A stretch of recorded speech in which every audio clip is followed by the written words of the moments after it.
काल आमदारांना कॅन्टीन बंद होती, कॅन्टीनमध्ये काही खायला मिळालं नाही। HPCचा गॅस सिलेंडरची गाडीच चोरीला गेली। 18 लाख रुपयाची किमतीचे सिलेंडर पळून नेले। राज्यात सध्या LPG गॅसच्या तुटवड्याचा मुद्दा तापू लागला असून यावरून विधानसभेत जोरदार चर्चा रंगली। काँग्रेस विधिमंडळ नेते विजय वडेट्टीवार यांनी सरकारला धारेवर धरत तात्काळ स्पष्टीकरण देण्याची मागणी केली।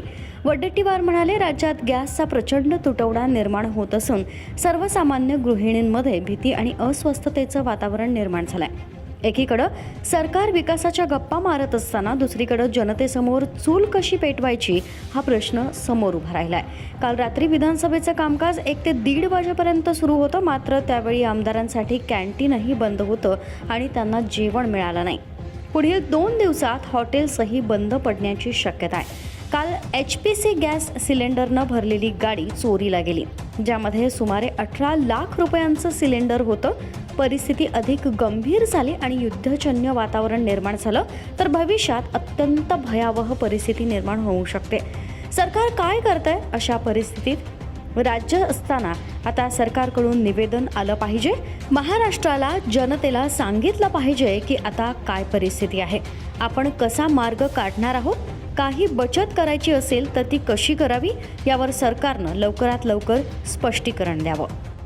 काल रात्री सभागृह 11 पर्यंत 1:30 वाजतापर्यंत चालला। 1 वाजून 1 15 वाजून 1:30 मिनिटापर्यंत चाललं। वाजता। अध्यक्ष महोदय, काल आमदारांना कॅन्टीन बंद होती, कॅन्टीनमध्ये काही खायला मिळालं नाही। आज अशी परिस्थिती आहे, मंत्रालयामध्ये कॅन्टीन सुद्धा बंद झाली, महाराष्ट्रातील हॉटेल्स बंद आहेत। महिला भगिनीमध्ये या गॅस तुटवड्यामुळे प्रचंड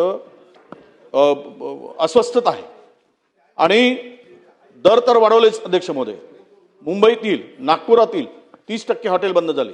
पुढच्या 2 दिवसामध्ये पुन्हा सगळे हॉटेल बंद होणार आहे। हॉटेल बंद होऊ द्यात, पण डोमेस्टिक गॅस जो पुरवठा आहे त्यावर जो तुटवडा निर्माण झाला आहे, प्रचंड भीतीचं वातावरण झालं आहे। अध्यक्ष महोदय, उद्या आंदोलन सुरू झालेत। आपल्याला माहिती असेल, कोल्हापूरला आंदोलन सुरू झालं, विदर्भामध्ये 1-2 ठिकाणी आज आंदोलनं झालीत। गॅसच मिळत नाहीये, सिलेंडर्स मिळत नाहीये आणि काल तर असं झालंय की HPCचा गॅस सिलेंडरची गाडीच चोरीला गेली महाराष्ट्रात।